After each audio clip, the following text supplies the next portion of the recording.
The 1955 Ford Thunderbird was the epitome of cool. It was sleek, powerful, and effortlessly stylish, the kind of car that made the Corvette nervous, a true icon. Then forward nearly 50 years, and Ford decided to bring it back. Here comes the 2002 Thunderbird, a car that had all the right nostalgia but none of the magic. When it first hit the scene, people were excited. A modern T-Bird, retro styling, a V8 under the hood. What could go wrong? Well, a lot.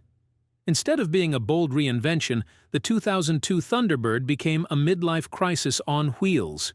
Too soft, too expensive, and, let's be honest, too boring. So how did Ford take one of its most legendary nameplates and turn it into an overpriced cruiser for retirees? The reason behind this failure would blow your mind. But before we get to its big reveal, let's first dive into the history, the hype, and exactly why the 2002 Thunderbird was a flop. The glory days. Imagine it's 1955. Elvis is on the radio, gas is 23 cents a gallon, and Ford just unleashed the Thunderbird, a car so effortlessly cool it made everything else on the road look like a kitchen appliance. Sleek lines, a powerful V8, and a name that sounded like it belonged to a superhero's ride. People didn't just drive the Thunderbird, they arrived in it. And the best part? It wasn't even trying to be a sports car. While the Corvette was out here screaming, "Look at me, I'm fast!" the Thunderbird leaned back, threw on some sunglasses, and said, "Relax, kid, style wins." Ford called it a personal luxury car, and boy, did it sell. Over 16,000 units in the first year, not bad for a brand new segment.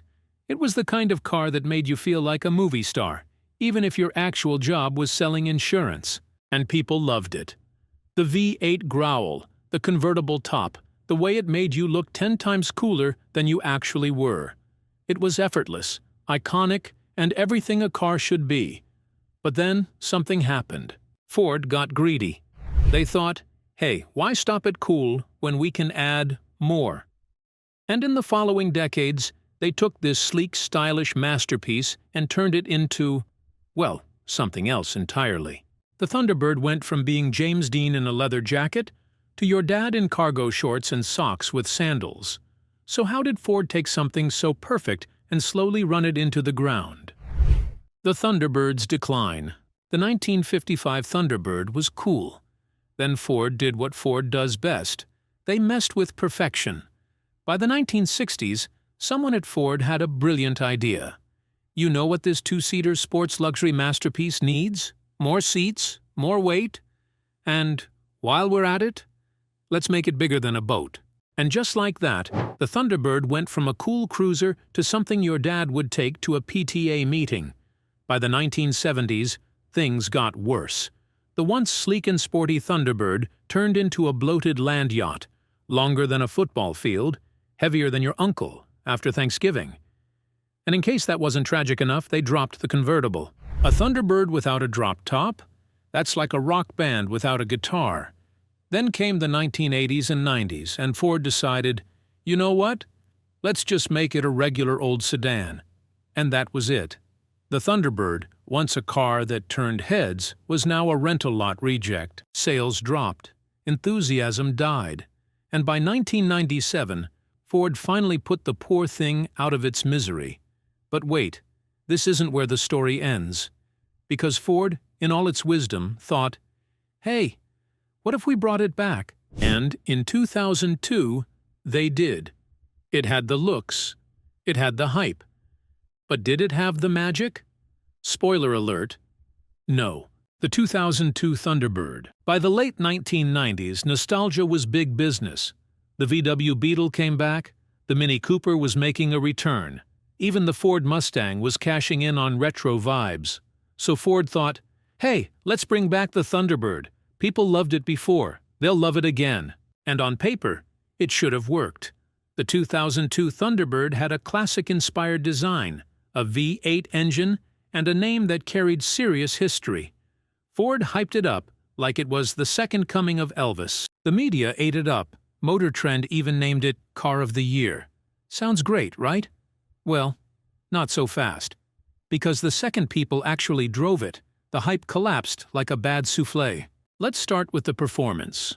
Ford gave the Thunderbird a 3.9-liter V8, which sounds impressive, until you realize it made just 280 horsepower. Not terrible, but for a car that looked this dramatic, you expected more than mildly enthusiastic acceleration. And don't even think about a manual transmission.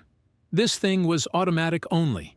So if you were hoping for some spirited driving, too bad.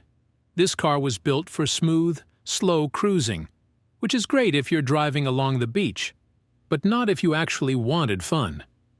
Then there was the interior.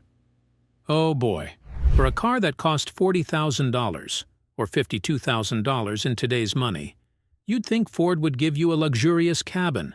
Instead, you got cheap plastics, generic Ford buttons, and a center console that looked like it came from a rental car. At this price, you could buy a Corvette, which had twice the excitement, and actually looked like a sports car. But here's where things really fell apart. Who was this car for? It wasn't fast enough for performance fans. It wasn't luxurious enough for high-end buyers. And younger drivers? Yeah, they weren't exactly lining up for a car that looked like something their retired uncle would drive to golf practice. The first year was strong, about 31,000 units sold, but by 2003, sales dropped by 50%. By 2005, Ford was basically giving them away, and in 2006, they pulled the plug. Just like that, the Thunderbird revival was dead. So, what went wrong? How did Ford take a beloved classic and turn it into a forgettable flop? Let's break it down. Why it failed. The 2002 Thunderbird had the looks, it had the nostalgia, it even had a V8. So why did it crash and burn faster than a bad stock investment? A car that looks this good should have some bite, right? Nope. Ford gave it a 3.9-liter V8 with 280 horsepower, which sounds decent until you realize a Honda Accord V6 wasn't that far behind. And with only an automatic transmission, any hope of spirited driving was officially dead on arrival. Mistake number 2.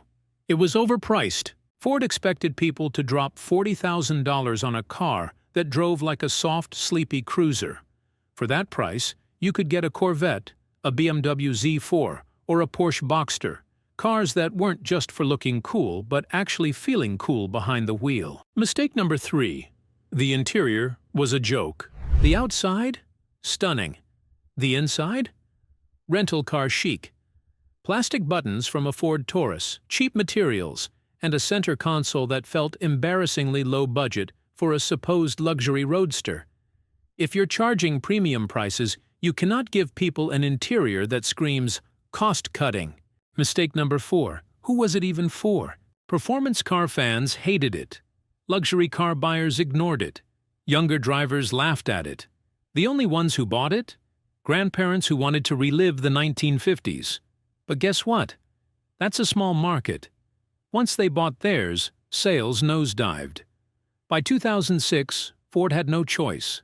The Thunderbird revival was over. So what happened next? Did Ford learn its lesson? Well, it all happened in its aftermath. The aftermath and what Ford learned. By 2006, the Thunderbird was gone. No farewell tour, no emotional send-off, just poof, vanished like a bad investment. Ford had bet big on nostalgia, but instead of bringing back the Thunderbird's glory days, they accidentally built a car for people who still listen to AM radio. And the result?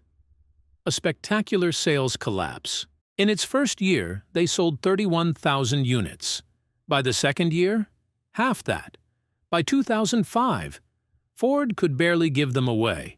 The same people who were excited about its return in 2002 suddenly wanted nothing to do with it. So, did Ford learn its lesson? Well, yes and no.